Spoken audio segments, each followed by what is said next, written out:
வந்து சால்டட் பிஸ்தா வந்துரும், பாதாம் வந்துரும், முந்திரி வந்துரும், டேட்ஸ் வந்துரும், வால்நட் வந்துரும், திராட்சை வந்துரும். அதுலயே உங்களுக்கு வந்து கருப்பு திராட்சை வந்துரும், அத்திப்பழமும் வந்துரும். இதை மட்டும் 100 கிராம்ஸ் வரும். மித்ததெல்லாம் உங்களுக்கு வந்து என்னன்னா 250 கிராம்ஸ். இதோட ரேட் பாத்தீங்கன்னா 1250. உங்களுக்கு தமிழ்நாட்டுக்குள்ள வந்து ஃப்ரீ ஷிப்பிங்ல கொடுத்துட்டு இருக்காங்க. அதுலயே பாத்தீங்கன்னா இந்த ட்ரை ஃப்ரூட்ஸ் காம்போ பேக்ல வந்து கொடுத்துட்டு இருக்காங்க. அதுல வந்து உங்களுக்கு கிவி வந்துரும், இந்த மாதிரி பைனாப்பிள் வந்துரும், ஸ்ட்ராபெரி வந்துரும், பிளாக்பெரி வந்துரும், இந்த மாதிரி நெல்லிக்கனி வந்துரும், செரி வந்துரும். அதுலயே உங்களுக்கு வந்து என்னன்னா மிக்ஸ்டு ஃப்ரூட்ஸ் வந்து வந்துரும். இந்த ஒவ்வொரு பேக்கும் உங்களுக்கு வந்து 100 கிராம்ஸ் வந்து வந்துரும்.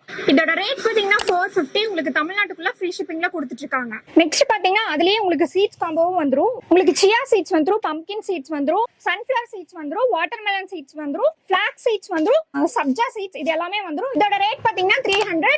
உங்களுக்கு தமிழ்நாட்டுக்குள்ள ஃப்ரீ ஷிப்பிங்ல கொடுத்துட்டு இருக்காங்க. இவங்க கிட்ட பாத்தீங்கன்னா எல்லா வெரைட்டி ஆஃப் ட்ரை ஃப்ரூட்ஸ்மே வந்து வச்சிருக்காங்க. 100 கிராம்ல இருந்தே உங்களுக்கு வந்து கொடுத்துட்டு இருக்காங்க. இவங்களோட ஷாப் வந்து கோயம்புத்தூர் கரும்பு கடையில வந்து லொகேட் ஆயிருக்கு. உங்களுக்கு வேணும் அப்படின்னு சொல்லி பாத்தீங்கன்னா உங்களோட கான்டாக்ட் டீடைல்ஸ் வந்து ஸ்கிரீன்ல கேப்ஷன்ல